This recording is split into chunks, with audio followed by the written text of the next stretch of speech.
Hello and welcome. Now, whether you feel that you are not an artist like myself, or whether you feel that you are an artist and you just want to learn some new tricks, then this is the place for you. I work with charcoal, as you can tell by the title, the channel title. I also work with minimal tools because, as you can see, I live in a tent. I travel a lot, so I walk around with all of my stuff on my back. My husband and I and our dog, we're a little family unit of Nomads, and if you want to find out more about that, do go and check us out on Log Hoppers if you haven't come from there already. So a little lowdown of my arting credentials. I've been working with charcoal for approximately about 2 years now. The only other medium that I've used is graphite pencil, and that's been in the past, and biro. But I really was quite a young person when I was doing that work. So I had a huge long break up until about 2 years ago where I started getting back into it. I guess there was a little flare in me that thought, maybe I'll give it a go. And I'm really grateful I did, because it turns out that with charcoal, you don't need much to create. Now, I always stick with A4 because I've got to carry everything on my back. So A4, I don't have to fold it or crease it or risk damaging it in any way, because obviously the whole thing has to be waterproofed and kept in a hardback so that it can go into my bag along with a very limited amount of tools. Now let's see what I mean by a limited amount of tools. Ta-da! The toolkit. So this is a tin I use. It's no Crawford and Black in there actually, it's just a tin I use. So what do we have in here? We have pencils, which are the General's pencils. They come out of this thing. If I can get it into shot. They come out of here. I've also got blending stumps. I've got brushes, and I've got a Faber pencil in there because this really does do well with very, very dark black. If that's what you're going for and you need some real depth, this is a great pencil to use. I do believe it's not quite charcoal. It's a blend of charcoal and something else, but I wouldn't be able to tell you what that was. But it does come out quite dark. Now, for the record, I don't use the pencils directly on the paper because it leaves a very grainy effect and it's quite coarse. So to get the soft application, I'm using the sandpaper strips there. And on the sandpaper strips, I've got different, so this is the Faber-Castell that's been rubbed off. That's the General's, and I've also got a General's little block somewhere because it's easier to, there we go, because that's easier to use on the thing than just the pencil.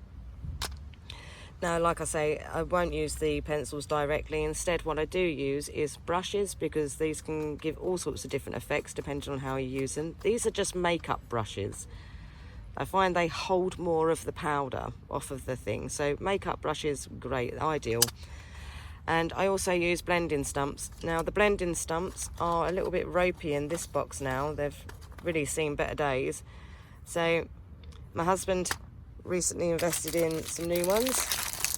Now clearly I'm going to have to pick out the best ones in here, the ones that I think I'm going to use all the time, because I've got to carry this around with me and all of these aren't going to fit in this tin. So I have to be a little bit more selective. So that's the kit, and of course I've got a ruler, and I think that's it. Oh, and of course a case in which to put them in. So this bit of card is my really posh fancy folder that I invested in. It's just a bit of folded card, but it works, that's the point. It works, and it slips into this plastic sleeve so it can stay dry when I've got it in my backpack. Should it start to rain, I've got a waterproof cover for the backpack, so it keeps everything nice and dry.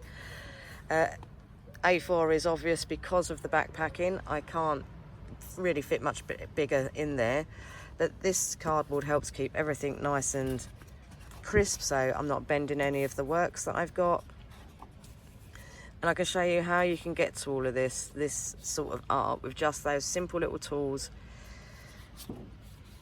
So those are the tools that I use to get it all done. Now you might have a bit more space than me, no doubt, and you may be able to invest in a little more extra.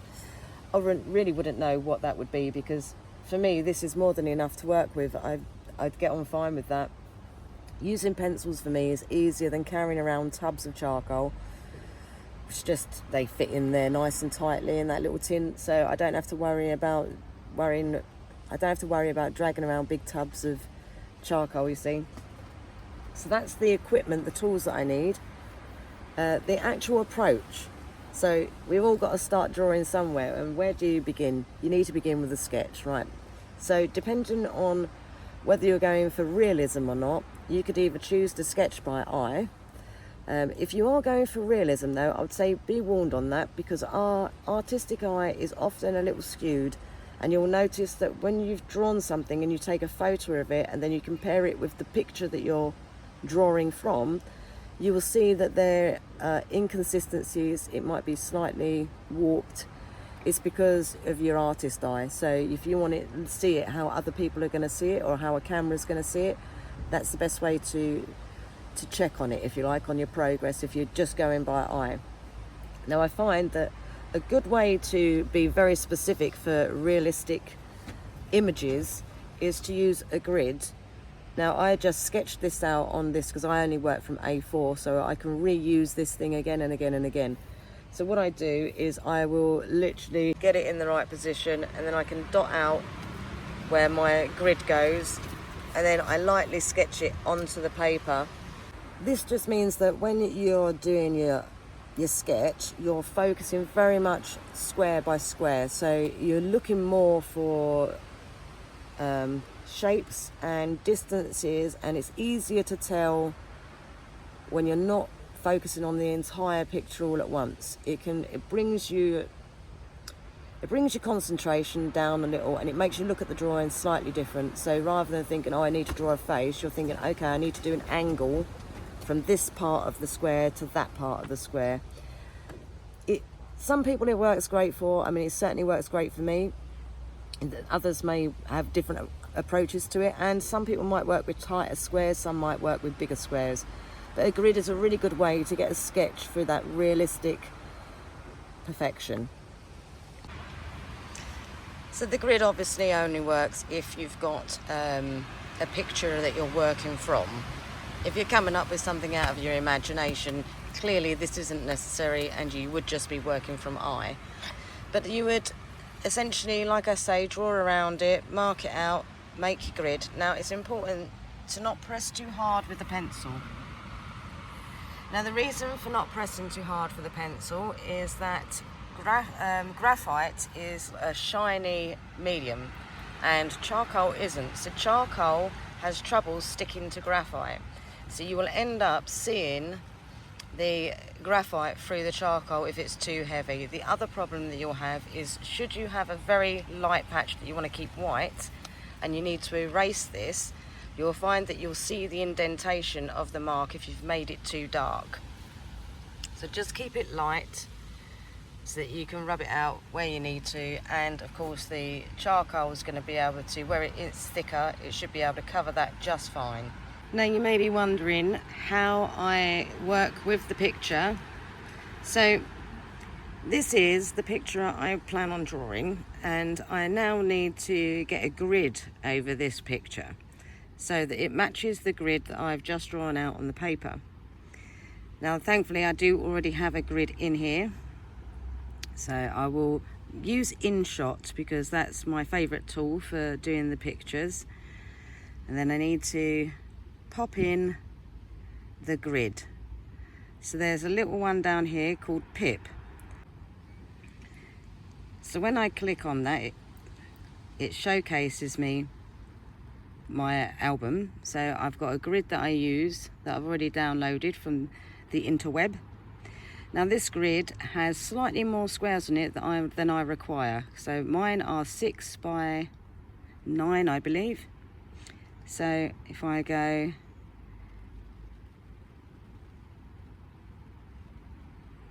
1, 2, 3, 4, 5, 6, try and get that to fill the page as best I can. Now that should be a 6 by 9. Down here, another button which will help me blend those two pictures together. And there you have it. So I can use that now on there like that. So now you see, when I'm working, I can work square by square. So I know that in this square, there's a little hump. Do you get it? So it's a lot easier, and I can really zoom in on that.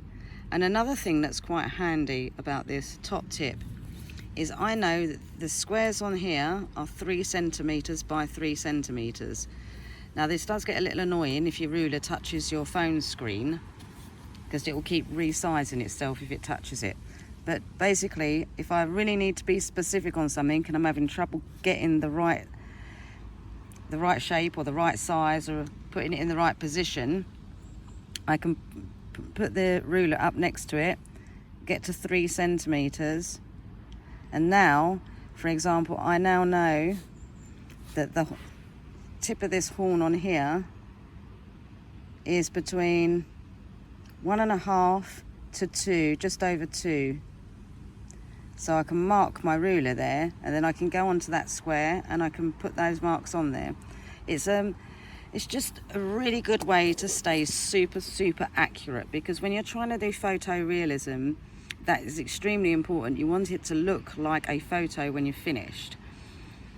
Another little tip that I'll let you know regarding your paper, I'm using the professional graded paper really, so I'll leave a link below, as well as with all the rest of the tools that I have. I'll leave you a link below so that you can access them yourself. But this is it's fairly rough, if you know what I mean, so that the charcoal's got something to grip onto. Now a little tip for you, when you're handling your paper, be very aware that fingerprints do transfer. Now if you're not careful and you're over handling your paper, by the time you've finished your drawing, it's going to look more like something out of CSI Forensics than any kind of art. So you can't remove those fingerprints. And sometimes it's like the more charcoal you put on there to try and get rid of the fingerprint, well, if you don't need hard charcoal in that spot, that's a little bit difficult. So just try not to put your hands on the paper too much. And what I tend to do, sometimes I'll wear fingerless gloves, but it's midsummer at the moment. I'm not prepared to put gloves on. So I will just rest my hand on this, so that as I'm drawing, I'm not leaving my grease on the... Not that I'm a particularly greasy person, but hands are typically oily. So you don't want to leave any of those marks on the paper. Like I say, it's just going to make a bit of a CSI impression, a bit of a forensic look afterwards.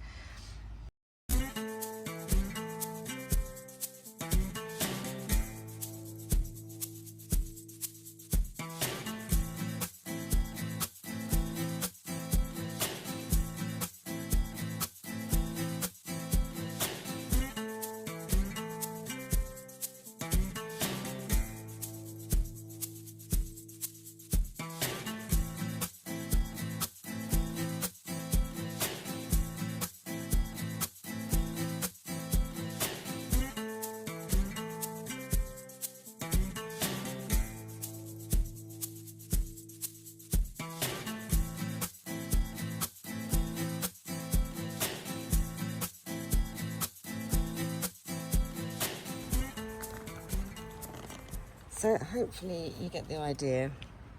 The fur that I'm doing is just for me to see the direction that it's laying in the folds. I'm not too fussed about detail at this stage, although it's worth pointing out that the more time you spend on the sketch, the better the overall picture will be. So just take your time, try to ensure that you've got all of your best standout features. So what I mean by the standout features is, for example, in this you can see I've got some standouty lines here, some standouty lines there, which I've sort of added here. It's just so I've got a rough guide when I've got rid of this grid, I'll be able to look at the picture and know roughly what I'm doing. That's the start. We've made a start. We've figured out what tools we need. We figured out we don't need much at all. Get it? The punny. And we've got the sketch started. So stick around, wait for the next video, and I'll show you some of those techniques.